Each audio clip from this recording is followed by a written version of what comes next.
నేను ముందుసారే చెప్పాను, ట్రీట్మెంట్ పూర్తయ్యాకే డబ్బులు తీసుకుంటానని. కానీ మీరు వినలేదు. మీరు డబ్బులిచ్చారు. నేను కూడా నా కష్టం తీరిపోతుందని సంతోషంగా తీసుకున్నాను. కానీ ఏంటబ్బి, ఏమైంది ఇప్పుడు? డబ్బులిచ్చినంత మాత్రాన ఆ కనిష్క మమ్మల్ని విడిచిపెట్టదు.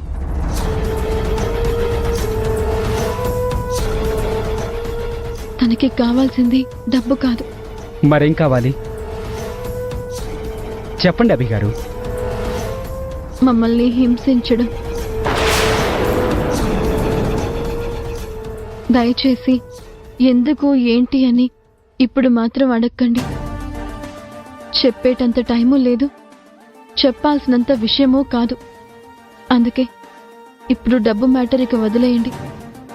ఇంతకు మించి నన్నేం అడగొద్దు ప్లీజ్. నువ్వింత కష్టపడ్డం మాకిష్టం లేదబ్బి. అందుకే అంటున్నాను తప్ప ఇంకేం కాదు. నాకు మీ మంచి మనసు తెలుసు, మీ ఉద్దేశం కూడా తెలుసు.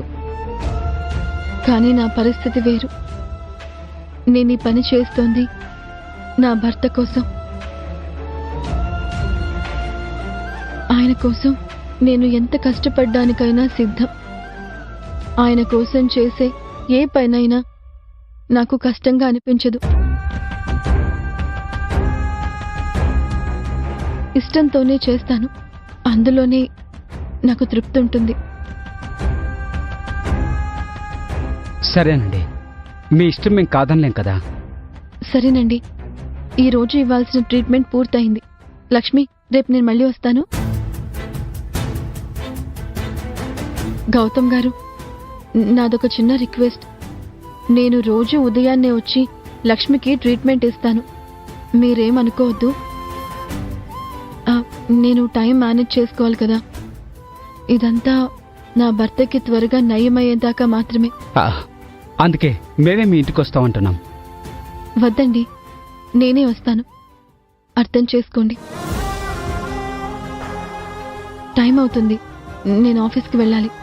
అన్నయ్య డ్రాప్ చేస్తాడుండబ్బి. వద్దు లక్ష్మి, నేను వెళ్తాను. ప్లీజ్ ఏమనుకోవద్దు.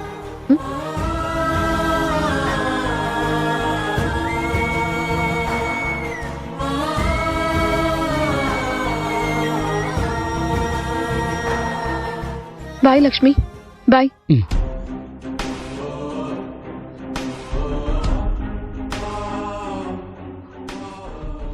ఏంటన్నయ్య అభికి ఇన్ని కష్టాలు? భర్త కోసం బోలెడు బాధలు భరిస్తుంది, చెప్పుకోలేని తంటాలు పడుతుంది. అభికి కష్టాలన్నీ ఎప్పుడు తీరుతాయో ఏమో. దేవుడు కూడా మంచి వాళ్ళకి కష్టాలను ఇస్తుంటాడు లక్ష్మి. కొన్నిటిని మనం ఎంత ఆపాలని చూసినా, ఎంత ప్రయత్నం చేసినా వాటిని ఆపలేమమ్మా. దేనికైనా టైం రావాలి. అప్పటి వరకు ఈ తిప్పలు తప్పవు. నువ్వు వెళ్ళి రెస్ట్ తీసుకో.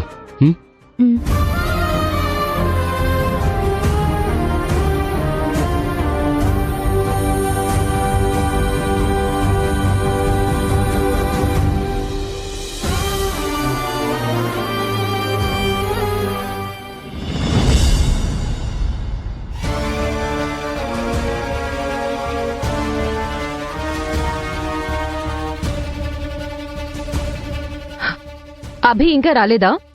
రాలేదు మేడం. ఆఫీస్ టైం అయినా అందరూ వచ్చేసినా అభి మాత్రం ఇంకా రాలేదు. దానికి ఈ రోజు నా చేతిలో మూడింది. నేనెంత అవమానిస్తున్నా ఇంకా ప్రగల్భాలు పలుకుతూనే ఉంది. పెద్ద వత్తాస్తులా ఫీల్ అయిపోతుంది. ముందు నువ్వు ఆఫీస్కి రావే. నీకీ రోజు నేనిచ్చే డోస్కి చుక్కలు కనిపిస్తాయి. నీ రెక్కలు విరిచి దండం మీద ఆరేస్తా. త్వరగా రా.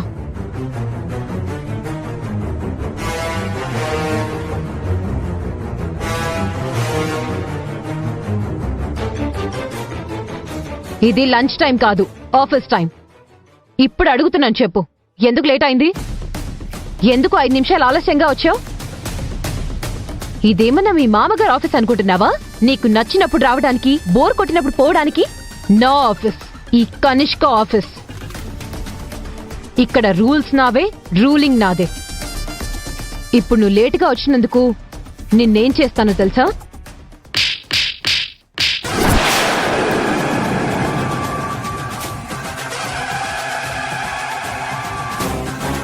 సారీ, 5 నిమిషాలు లేటుగా వచ్చినందుకు.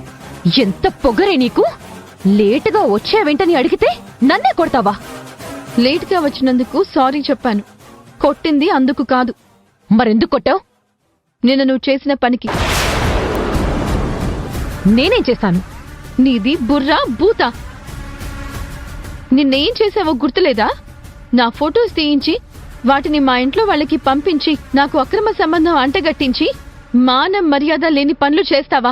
బుద్ధి లేకుండా ప్రవర్తిస్తావా? నువ్వసలు ఆడదానివేనా?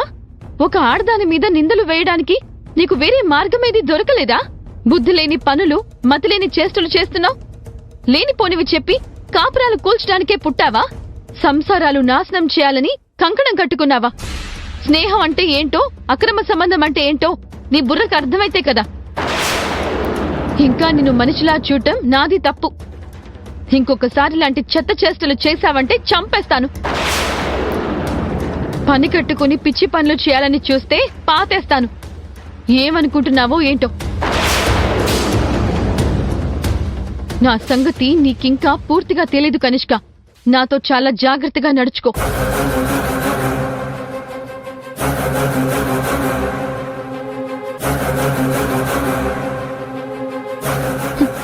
నిన్నిప్పటిదాకా సరిగా పట్టించుకోలేదు. ఆఫీస్లో అందరి మీద నాకు క్లారిటీ ఉంది. వాళ్ళు ఎలాంటి వాళ్ళు, ఎలా ప్రవర్తిస్తారో ఒక అవగాహన ఉంది. కానీ నీ మీదే నాకు క్లారిటీ లేదు. కాపురాలు కూల్చే అలాంటి కుళ్ళుబోతు పని చేసింది నువ్వే కదా? నేనా? నేనేం చేశాను? నాకేం సంబంధం?